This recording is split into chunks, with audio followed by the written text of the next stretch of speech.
Have mercy on me, O God, according to your steadfast love. According to your abundant mercy, blot out my transgressions. Wash me thoroughly from my iniquity and cleanse me from my sin.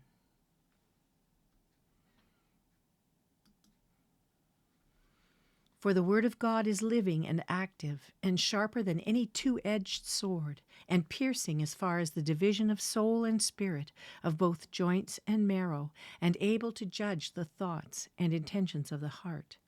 Hebrews 4:12. Exodus 3. Now Moses was pasturing the flock of Jethro, his father-in-law, the priest of Midian. And he led the flock to the west side of the wilderness and came to Horeb, the mountain of God. The angel of the Lord appeared to him in a blazing fire from the midst of a bush. And he looked, and behold, the bush was burning with fire, yet the bush was not consumed. So Moses said, I must turn aside now and see this marvelous sight, why this bush is not burned up.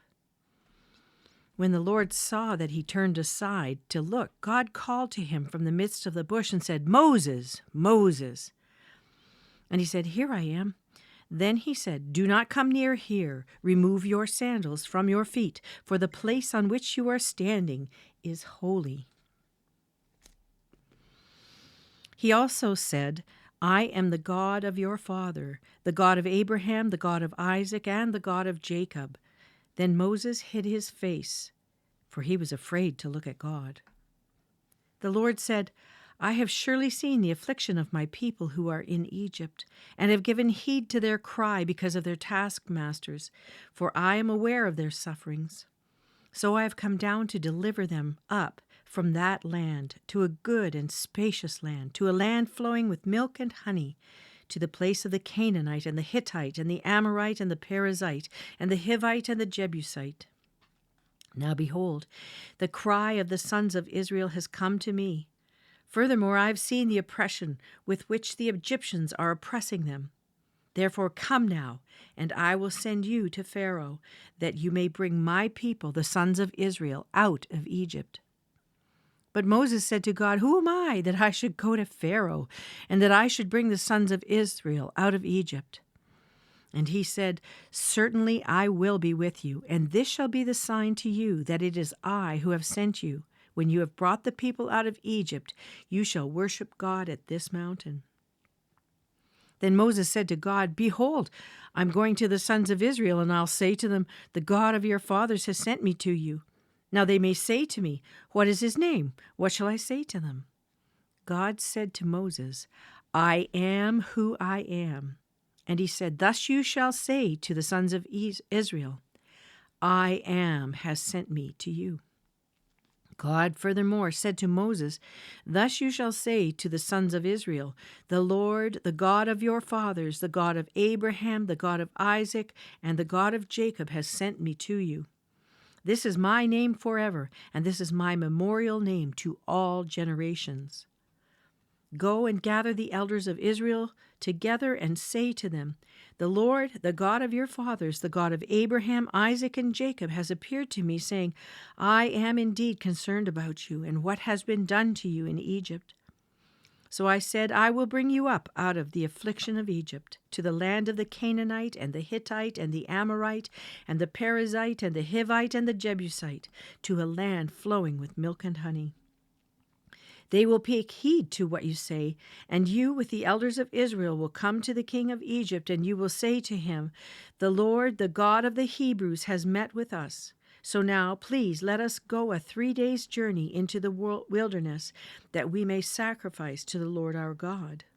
But I know that the king of Egypt will not permit you to go, except under compulsion. So I will stretch out my hand and strike Egypt with all my miracles, which I shall do in the midst of it, and after that he will let you go. And I will grant this people favor in the sight of the Egyptians, and it shall be that when you go, you will not go empty-handed. But every woman shall ask of her neighbor and the woman who lives in her house articles of silver and articles of gold and clothing, and you will put them on your sons and daughters. Thus you will plunder the Egyptians. Exodus chapter 4. Then Moses said, excuse me, what if they will not believe me or listen to what I say? For they may say, the Lord has not appeared to you. The Lord said to him, what is that in your hand? And he said, a staff. Then he said, throw it on the ground. So he threw it on the ground, and it became a serpent, and Moses fled from it. But the Lord said to Moses, stretch out your hand and grasp it by the tail. So he stretched out his hand and caught it, and it became a staff in his hand, that they may believe that the Lord, the God of their fathers, the God of Abraham, the God of Isaac, and the God of Jacob, has appeared to you. The Lord furthermore said to him, now, put your hand into your bosom. So he put his hand into his bosom, and when he took it out, behold, his hand was leprous like snow. Then he said, put your hand into your bosom again. So he put his hand into his bosom again, and when he took it out of his bosom, behold, it was restored like the rest of his flesh. If they will not believe you or heed the witness of the first sign, they may believe the witness of the last sign. But if they will not believe even these two signs or heed what you say, then you shall take some water from the Nile and pour it on the dry ground, and the water which you take from the Nile will become blood on the dry ground. Then Moses said to the Lord, please, Lord, I've never been eloquent, neither recently nor in the time past, nor since you have spoken to your servant, for I'm slow of speech and slow of tongue. The Lord said to him, who has made man's mouth, or who makes him mute, or deaf, or seeing, or blind? Is it not I, the Lord? Now then go, and I, even I, will be in your mouth, and teach you what you are to say. But he said, please, Lord, now send the message by whomever you will. Then the anger of the Lord burned against Moses, and he said, is there not your brother Aaron the Levite? I know that he speaks fluently, and moreover, behold, he's coming out to meet you. When he sees you, he will be glad in his heart. You are to speak to him and put the words in his mouth, and I, even I, will be with your mouth and his mouth, and I will teach you what you are to do. Moreover, he shall speak for you to the people, and he will be as a mouth for you, and you will be as God to him. You shall take in your hand this staff with which you shall perform the signs. Then Moses departed and returned to Jethro, his father-in-law, and said to him, please let me go, that I may return to my brethren who are in Egypt, and see if they are still alive. And Jethro said to Moses, go in peace. Now the Lord said to Moses in Midian, go back to Egypt, for all the men who were seeking your life are dead. So Moses took his wife and his sons and mounted them on a donkey, and returned to the land of Egypt. Moses also took the staff of God in his hand. The Lord said to Moses, when you go back to Egypt, see to it that you perform before Pharaoh all the wonders which I have put in your power. But I will harden his heart, so that he will not let the people go. So you shall say to Pharaoh, thus says the Lord, Israel is my son, my firstborn. So I said to you, let my son go, that he may serve me. But you have refused to let him go. Behold, I will kill your son, your firstborn. Now it came about at the lodging place on the way that the Lord met him and sought to put him to death.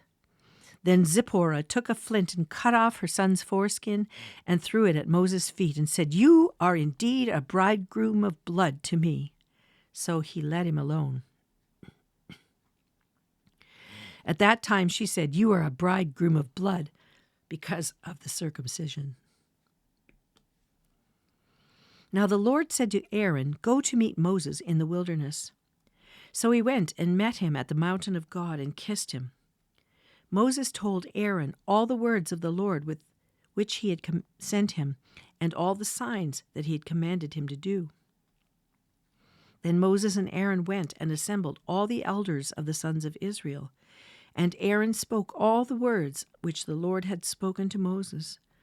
He then performed the signs in the sight of the people. So the people believed, and when they heard that the Lord was concerned about the sons of Israel and that he had seen their affliction, then they bowed low and worshipped. Psalm 16, verses 1 to 6, a miktam of David. Preserve me, O God, for I take refuge in you. I said to the Lord, you are my Lord. I have no good besides you. As for the saints who are in the earth, they are the majestic ones in whom is all my delight. The sorrows of those who have bartered for another god will be multiplied. I shall not pour out their drink, offerings of blood, nor will I take their names upon my lips. The Lord is the portion of my inheritance and my cup. You support my lot. The lines have fallen to me in pleasant places. Indeed, my heritage is beautiful to me.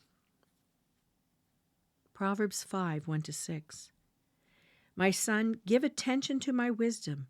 Incline your ear to my understanding, that you may observe discretion and your lips may reserve knowledge. For the lips of an adulteress drip honey, and smoother than oil is her speech. But in the end she is as bitter as wormwood, sharp as a two-edged sword. Her feet go down to death, her steps take hold of Sheol. She does not ponder the path of life. Her ways are unstable, she does not know it. Matthew chapter 18, verses 1-20. At that time the disciples came to Jesus and said, Who then is greatest in the kingdom of heaven? And he called a child to himself and set him before him and said, Truly I say to you, unless you are converted and become like children, you will not enter the kingdom of heaven. Whoever then humbles himself as this child, he is the greatest in the kingdom of heaven. And whoever receives one such child in my name receives me.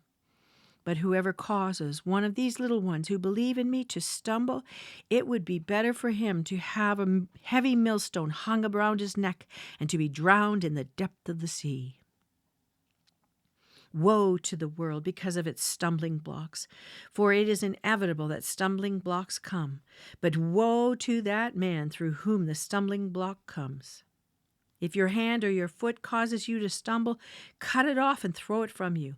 It is better for you to enter life crippled or lame than to have 2 hands or 2 feet and be cast into the eternal fire. If your eye causes you to stumble, pluck it out and throw it from you. It is better for you to enter life with 1 eye than to have 2 eyes and be cast into the fiery hell.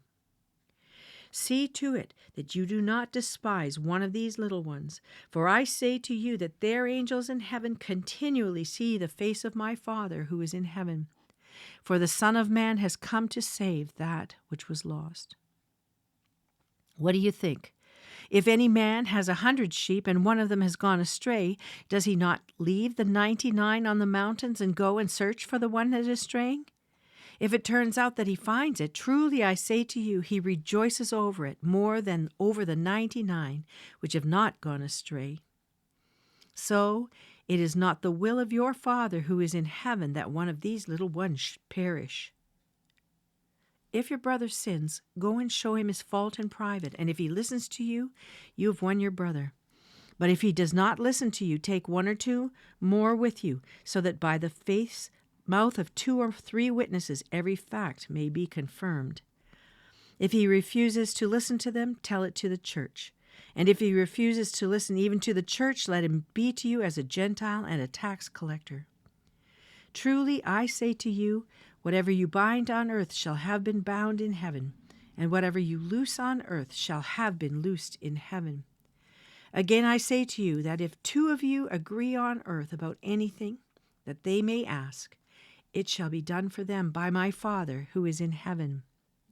For where 2 or 3 have gathered together in my name, I am there in their midst.